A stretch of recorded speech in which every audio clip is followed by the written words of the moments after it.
Okay, so you guys love diving into some royal drama, and this one's a do zero ZY. It's all about Prince Harry, Prince William, and a whole lot of money. Like $14 million worth of, oh no, you didn't kind of money. Apparently, William has frozen Harry's inheritance from their mother, Princess Diana, and things are getting messy. Now, before we get into the nitty-gritty, let's rewind. Princess Diana, bless her heart, was super thoughtful. She set up this inheritance for Harry, and the idea was that it would support charitable causes close to her heart. We're talking about helping veterans, people dealing with mental trauma, families affected by violence, all that good stuff she really cared about. And of course, a big chunk of it was supposed to go toward Harry's Invictus Games, which, let's be real, is a pretty amazing thing he created for wounded veterans. Diana even wrote a letter of wishes back in the day, basically saying that any money she left behind should be used to heal, not harm, and to unite, not divide. That IT was supposed to be about service, not luxury. Seems pretty straightforward, right? Well, cue the drama. Fast forward to now, and Prince William, who's basically acting sovereign these days, has reportedly put the brakes on Harry getting his hands on this inheritance. We're talking about a trust estimated to be worth over $22 million, adjusted for inflation and all that jazz. Apparently, William filed some paperwork called a compromise bequest and basically said, "Not so fast, little brother." According to some sources, during a closed-door family meeting, William supposedly said, "Over my dead body." Like what? Intense. So what's the deal? Why is William, who seems like the reasonable one, suddenly playing hardball with Harry's inheritance? Well, according to William's camp, it's not about being a jerk. They're saying it's about protecting Diana's legacy. They claim Harry's not planning on using all the money for charity. They allege only a portion would go to the Invictus Games, and the rest would be used for his own personal legal battles and to become financially independent. William thinks that crosses a line and goes against what Diana actually wanted. He sees it as Harry using his mom's legacy for his own gain, which honestly is a pretty serious accusation. There's also this whole thing about Harry and Meghan's financial situation. Things haven't exactly been smooth sailing for them since they stepped down as senior royals. Spotify canceled their podcast deal. Netflix put some projects on hold, and their security costs are through the roof. Plus, they've got a hefty mortgage on their California mansion. Some people are saying William is worried Harry's just going to use the inheritance to bail himself out of a financial hole, which, let's be honest, wouldn't look great. And then there's the whole history of drama between Harry and the royal family. We all remember the Netflix documentary where they accused the family of unconscious racial bias, right? And then there was Harry's memoir, Spare, where he spilled all the tea, including details about a physical fight with William. Plus, there have been lawsuits against British tabloids where Harry allegedly used private royal messages as evidence. And get this, there were even emails that surfaced suggesting Diana's jewelry was used as collateral for a private loan. William reportedly flipped out about that, calling it spiritual theft. Okay, so Williams is playing hardball, but Harry's not just sitting around twiddling his thumbs, right? He's apparently been going straight to his aunts, Diana's sisters, Lady Sarah McCordale and Baroness Jane Fellow. He's trying to tug at their heartstrings, reminding them of Diana's kindness, her compassion, and how much she believed in the Invictus Game. He's even bringing up promises she made him as a kid, saying she told him he'd always have something of hers no matter what the royals decided. Can you imagine the pressure those aunts are feeling? Like, talk about being stuck between a rock and a hard place. But here's where it gets even messy, eh? Apparently, there's some shady stuff going on with Archewell, Harry, and Meghan's foundation. Internal records are showing that their corporate credit cards were used to buy luxury items meant for charity auction. Come on. A leaked email from 2024 reveals that Sussex aides were talking about making documentaries using unreleased recordings of Princess Diana. Section 11, that's just icky.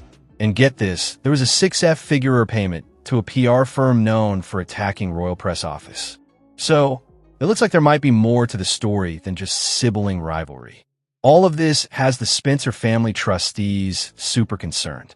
They're worried that Diana's legacy is being tarnished, that it's drifting away from what she intended. And William's team is totally playing on that, tried to erode trust in Harry's ability to handle this responsibly. It's like a chess game, and Diana's legacy is the pawn. And the really sad part, the original goals of the inheritance are just sitting there frozen. 10 million pounds that were supposed to expand the Invictus Games into Asia and Latin America, still on hold. Veteran organizations are backing the project, but the trust lawyers are basically saying, we need to make sure this is going to the right future, not just to whoever's yelling the loudest right now. Which, let's be real, is probably a dig at Harry. You got to wonder, though, how did William and Harry, who were once so close, get to this point? Well, according to reports, things started going south around 2018 when Harry married Meghan. Then came the whole Megxit thing, their move to the US, and that explosive Oprah interview. The brothers were barely civil during Queen Elizabeth's Platinum Jubilee. And when they reunited at Balmoral after she died, it was apparently still super frosty. One insider said that William is just deeply hurt and angry, that Harry crossed a line you just don't cross.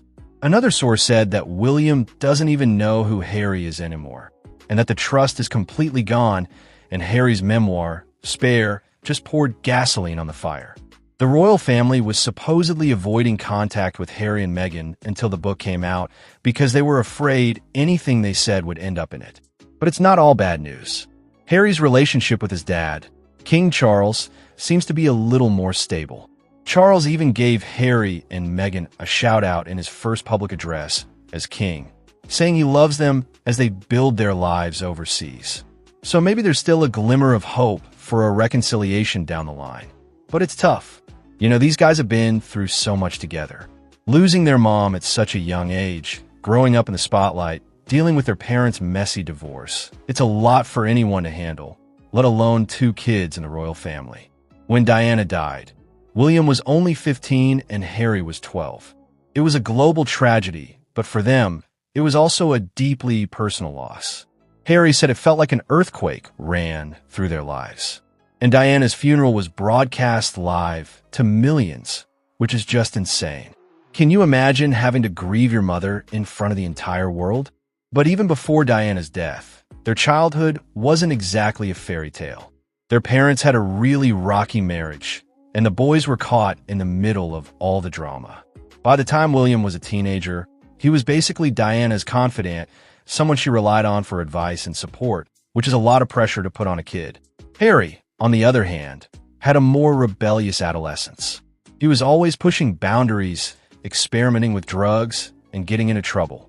He even went to rehab at 17.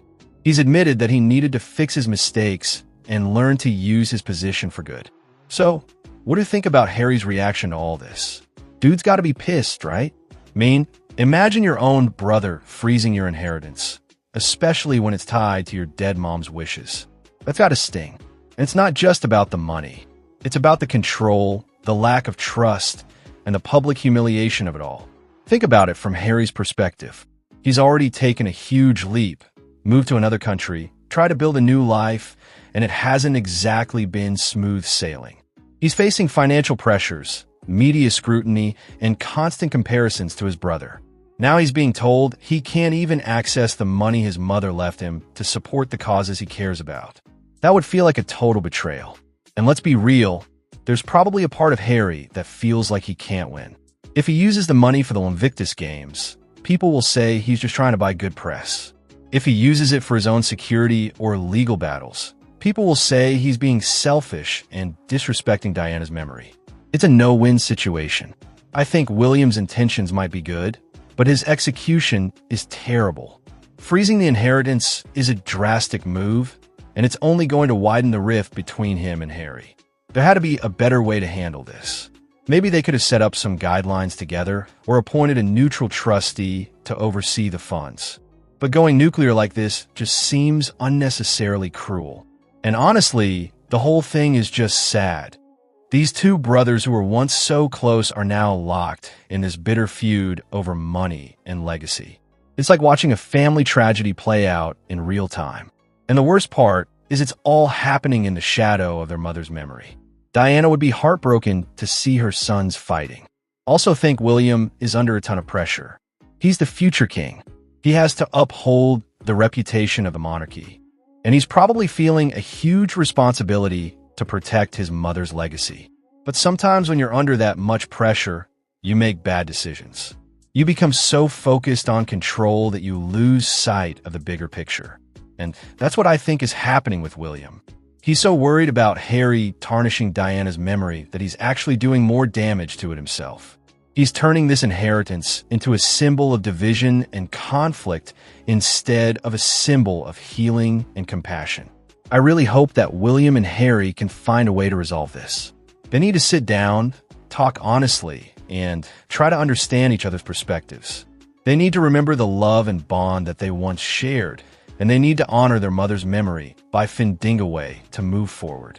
But honestly, at this point, it feels like that might be too much. The wounds are just so deep, and the trust is so broken.